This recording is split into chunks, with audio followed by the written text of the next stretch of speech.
Well, hello there. Come on in. I've been waiting for you. Friend, I am so excited to welcome you into the Fig and Farm at home. I am excited to welcome you to my space. I wanted to invite you here, and it's a little vulnerable. And I wanted to invite you because I want you to know a couple things. One, I know exactly where you are. I know exactly that feeling of feeling frustrated, overwhelmed, confused, and not loving your space. Every time you go and you do a refresh or want to do a refresh, there's too many decisions. There's too much to sort through. I get it. I was there. Every once in a while, I'll find myself there still.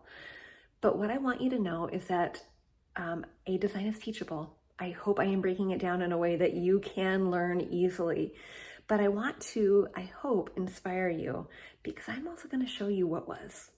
And you saw in that email, if you opened it up yesterday, you saw my fat little Italian men in the kitchen. You saw that. That was real. That was real. That was in Iowa. I'm not in Iowa anymore. And by the way, we did take that down and change it. But this is real. And this didn't always be. So let me give you a little tour. I'm so excited.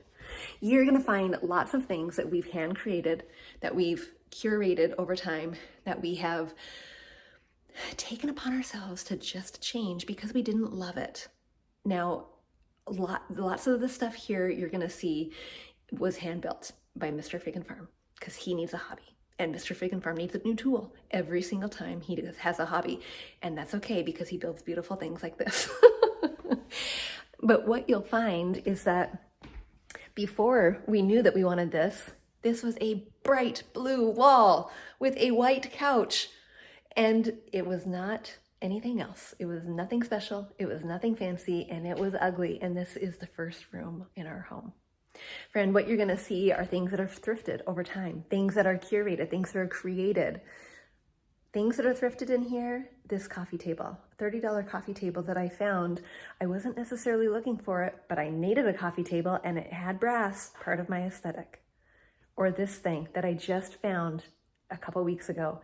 This planter, this really fun, it's actually not, it's like a serving bowl, but I'm using it as a planter because I love plants. And by the way, I am stuck on one plant lately. You're gonna see them all. That one's Ned right there. Ned lives in that white scallop bowl and I love Ned.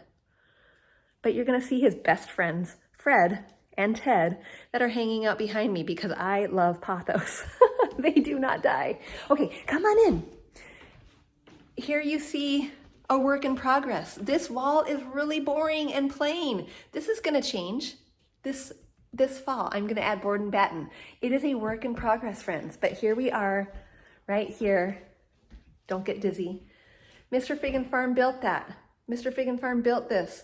I found those at the thrift store. I made this art. I made those curtains.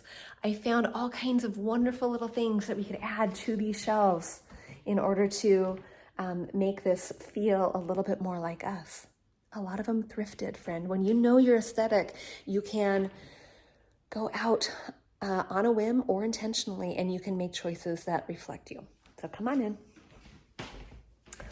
Still lots of works in progress. I'm not going to show you every flaw because this is a working home. You have a working home. What is a working home? A working home is not Pinterest perfect. A working home is a home that I am not styling just for a photo shoot. I am not styling it for that. I'm literally raising 3 boys who like to jump over that couch, who like to put their shoes 2 inches away from that basket, not inside of the basket, even though it's 2 inches away.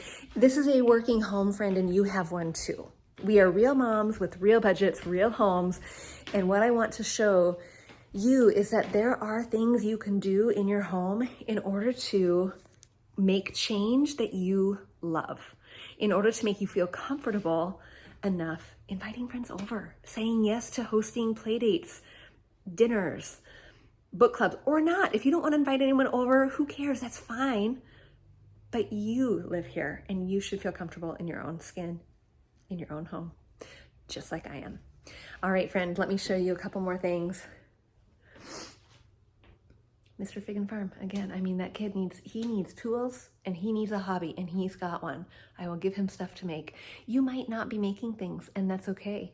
But the things that you are bringing into your home can and should be intentional, and they can only be intentional when you know your style. And once you know your style, then you can start bringing in and layering in that cohesiveness. And then after that, you can start styling with intention. You can start making those design decisions that are the cream of the crop. They are the coup de grace. They are the things that make the icing on the cake. They are the finishing touches, just like the styling of the piano right behind me. All right, friend, I hope to see you inside of the collective.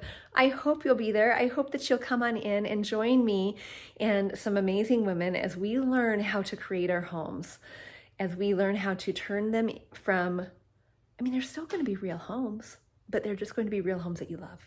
And I hope that for you so much. Come on in, doors close the 22nd.